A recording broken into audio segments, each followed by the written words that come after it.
Brothers on the Wheel, welcome sa ating motorcycle review. Ngayong episode ay may media launching nga ang FKN Motorcycle Philippines para sa bago nilang Slick 400 na isang affordable, highway legal maxi scooter na dito gaganapin sa FKM Cainta Rizal, napapunta sa Martisem, Tanay Rizal. At syempre pa, kasama natin ang Ride Academy na susuporta sa ating ride para mas lalo tayong safe sa biyahe, alongside sa mga kapwa nating motovloggers at mga media. Pero bago natin yung tuluyang sakyan ng Slick 400, pag-usapan muna natin ulit ang specs and features, kaya let's go sa go! Get ready, drop the beat.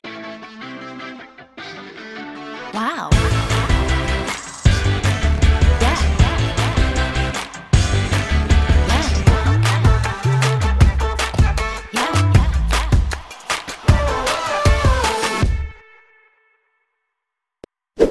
Ang kanyang overall dimension ay umaabot ng 2,166 in the length, 770 in the width, and 1,366 in the height in millimeter measurement. Kaya naman malaki ang kahan nito mga brothers.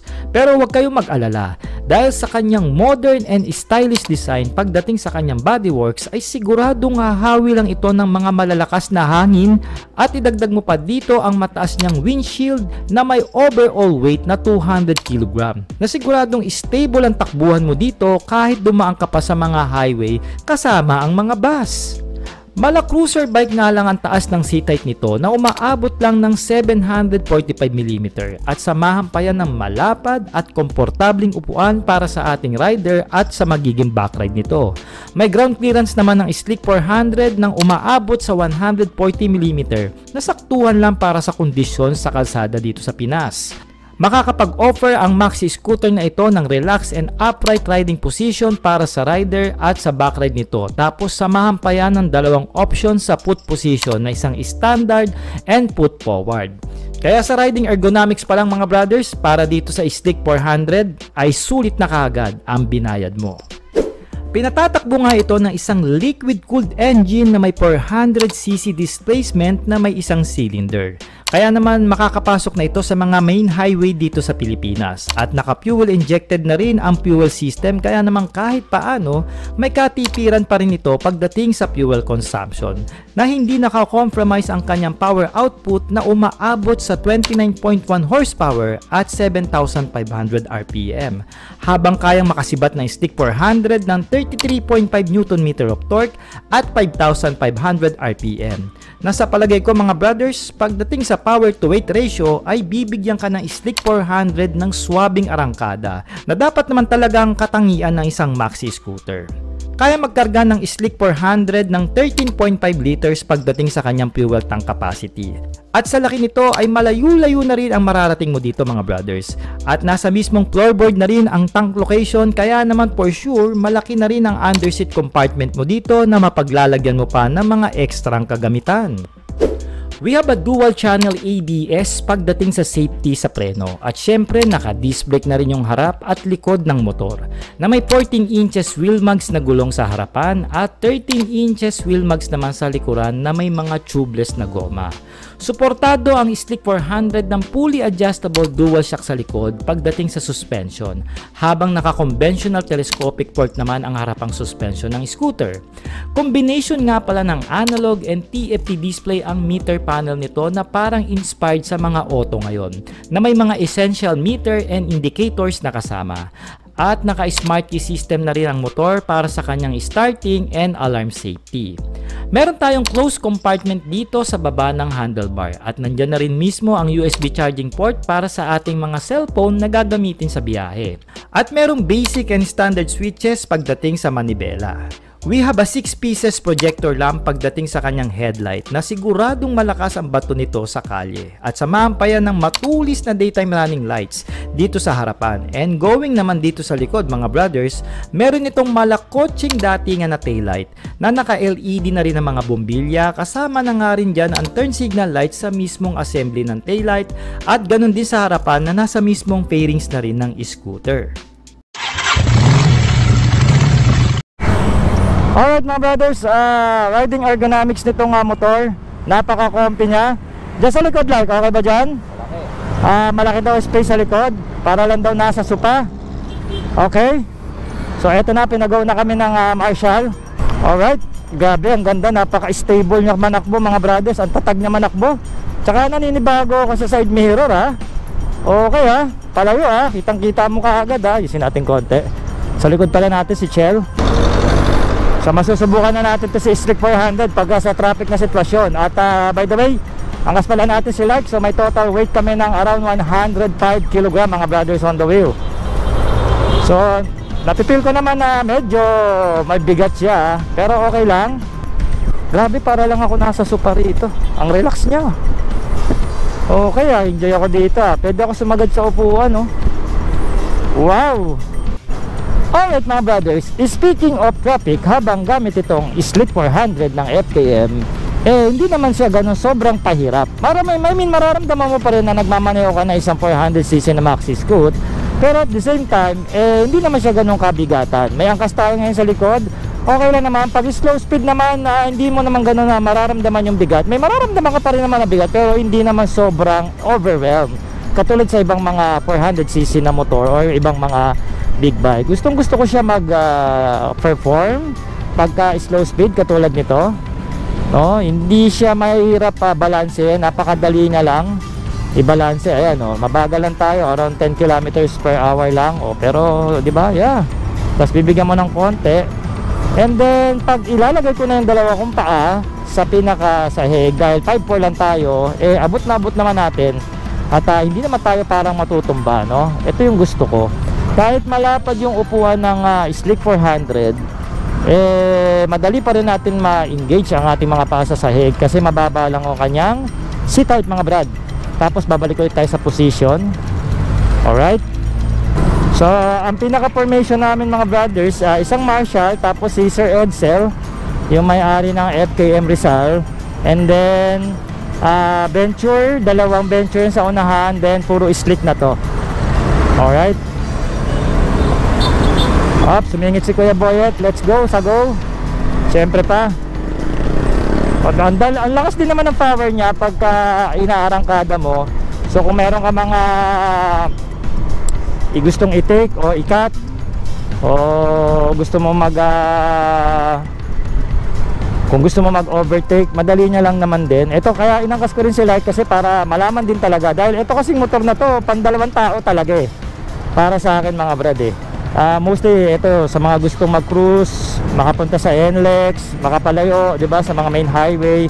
Supposedly talaga ito talaga pang pang mga couples, mag-asawa, naghahanap ng comfort na riding. Ayan, makikita nyo naman yung body structure ng Slick 400 sa likod.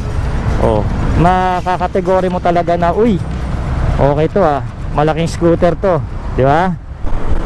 Okay mga brothers, city ride. Pwede ko siyang ma-recommend sa inyo city ride, pero I guess kung first time mo humawak ng isang 400cc na scooter, magkakaroon ka lang naman ng konting adjustment dito, pero kayang-kaya naman, singit-singit pero syempre nandun na rin yung bigat. Syempre nasa 150 plus na rin ang kilogram nito mga brother pero yung comfort, bibigyan ka naman niya na sobrang comfort sa ride, kaya talagang hindi ka rito pagod. Upright riding position, malapad na upuan, nakala mo supa sa bahay. Tatag niya manakbo, comfort pa rin siya maninuin kahit sa ganitong sitwasyon na traffic. Sulit na sulit yung binayad mo sa scooter na ito.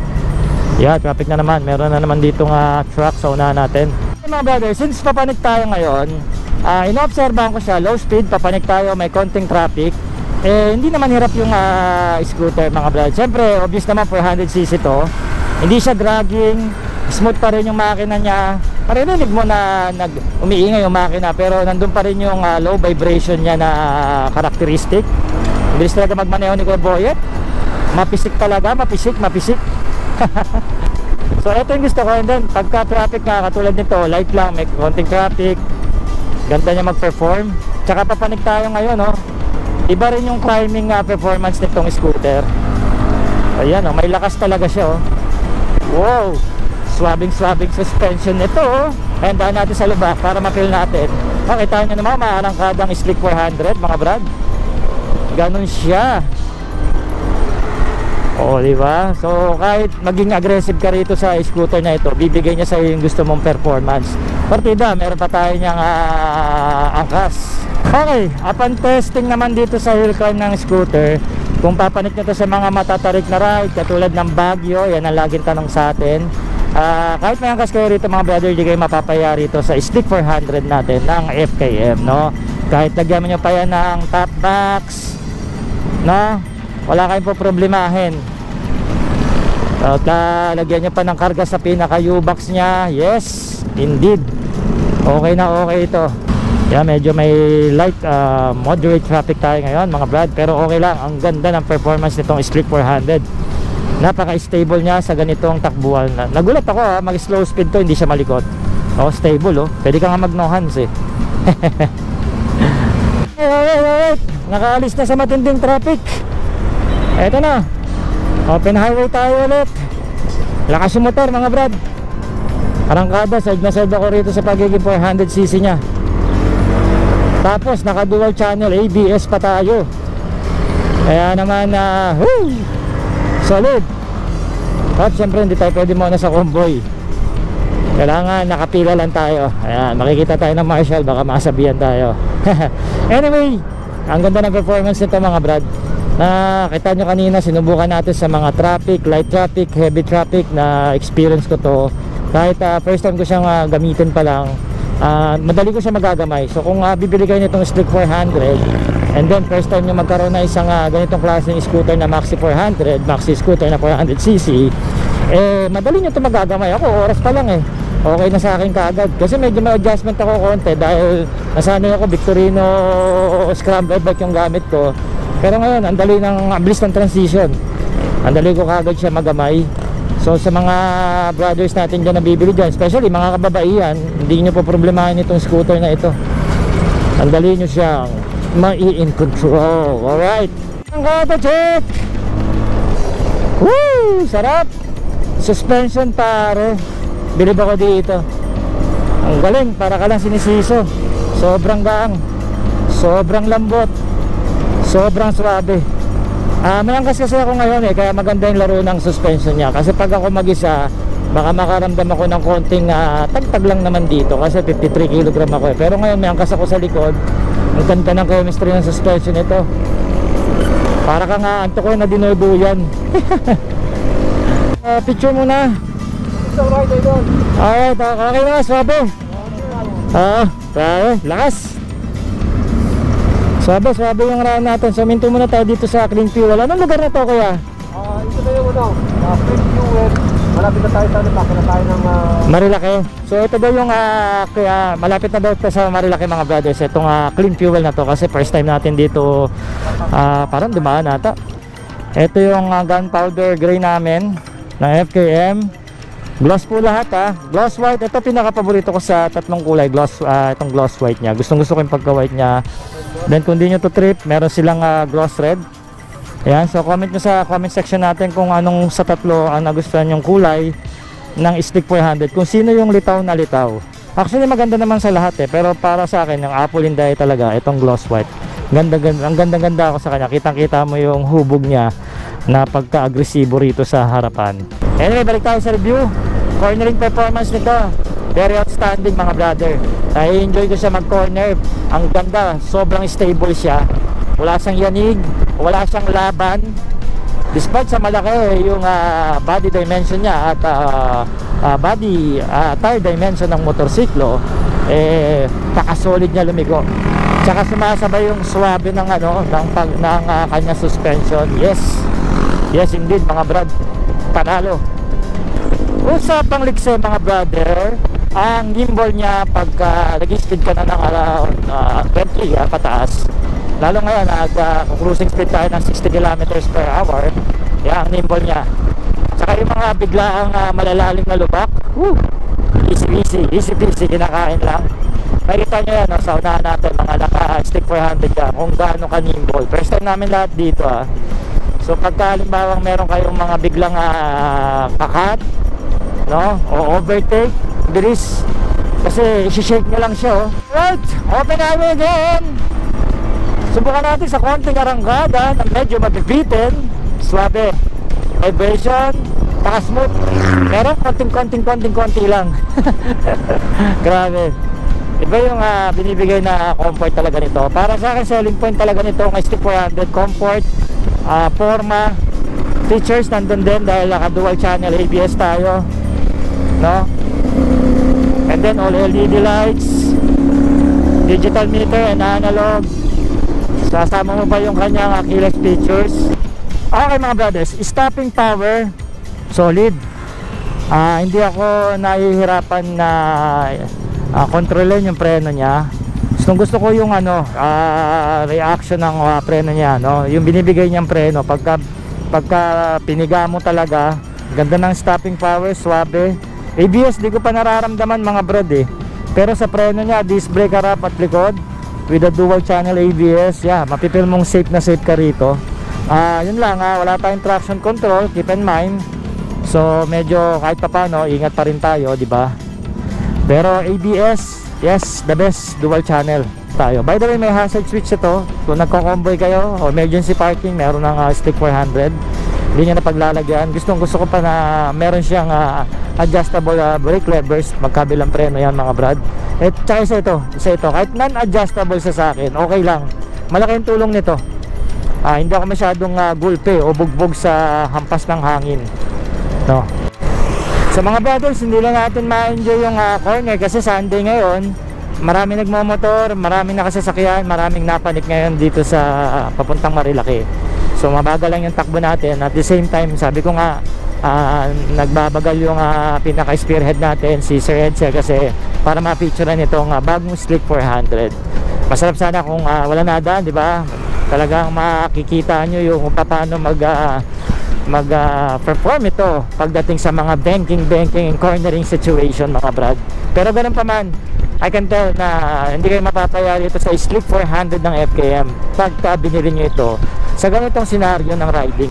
Corner! Wow! Smooth!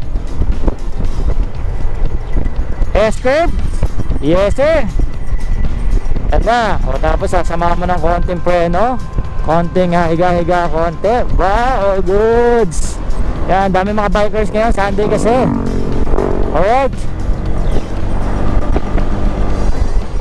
So kung gagamitin nyo itong Stick 400 dito sa Marilaki, o kung saan pang mga sigsag na daan dito sa Pilipinas, aba, mag-enjoy kayo mga brad. Tapos angkas nyo o OVR nyo, di pa rin maapektuhan yung performance nitong Stick 400. Pakaswabe nito. I guess parang pagka tumatanda ka na, ito na yung gusto mong scooter o motor kasi gusto mo lang chill tsaka relax tapos nature vibe. Woo! Kasi ang dami mo nakakargang gamit, diba? Yung U-Box pa lang nito, sold na ako kasi na yung lahat ng mga pangangailangan ko damit, huwag ka lang mag-isa tapos riding gear, para tapos vlogging gear, okay na, kasi na sa akin. Siguro kung bitin, lagay na lang ako siguro ng alloy box katulad na nasa unahan natin, sold na. Dito tayo, FKM Media Test Ride. So nandito na tayo ngayon sa Martesan. Alright, Martesan ba to? Martesem. Sorry. Tingnan natin. Ba, pwede laban laban may angkas pa tayo pwede maano mo na mararamdaman mo talaga na nasa off-road ka, pero swabe pa rin yung suspension niya. Grabe, iba talaga to sa Stick 400. Suspension na nga magiging selling point nito pagdating sa performance para sa akin. And then comfort, yun nga, pag samasamahin mo lahat yun sa motor na ito, comfort, yes indeed. Para sa akin, kung dinadama to sa mga off-road, palitan mo ng dual sports, okay to sa mga ganitong daanan, lalaban pa talalo, mas kakapit yung kanyang syempre yung gulong, no? Kasi naka off-road naka pan dual sports tayo pero as of now, stock nito is street, wala namang problema, basta patakbuhin nyo lang ng ganito around 20 o 30, huwag nalalagpas doon kasi syempre hindi rin lumalaban pagka street sa off-road kailangan dual sports. Anyway, ito na tayo. So mga brothers, tapos na nga natin sakyan na itong Stick 400. So kung kayo po ay interested at gusto nyo pong magpa-pre-order na ng units, actually meron na, pwede na kayo mag-PM sa atin. May presyo po ito na 200 88,000 pesos. Ngayon kung dito kayo sa FKM Rizal kukuha sa Cainta at saka sa Pinstripe, dyan ata yan sa Antipolo, hindi ako nagkakamali, may less po tayong 10,000 pesos pagka cash price po. Okay? At mga brothers, comment naman kayo ng yes kung nagustuhan nyo itong bagong maxi scooter ng FKM. Ito nga yung Slick 400, no? At ano-ano pa ba sa FKM? Kung may mga gusto pa kayong pa-review, pwede natin ikutan ulit. I-comment nyo lang ang inyong suggestion below. So mga brothers, maraming salamat po sa pagsama nyo sa ating test ride review para dito sa FKM Slick 400. Kung gusto nyo pong suporta ng ating YouTube channel mga brad, huwag nyo pong skip ang ads. At syempre pa, mag-subscribe na rin kayo sa ating YouTube channel. At syempre, share nyo na rin ang ating episode dyan sa Facebook para sa konting suporta. So mga brothers, ride safe and cheers!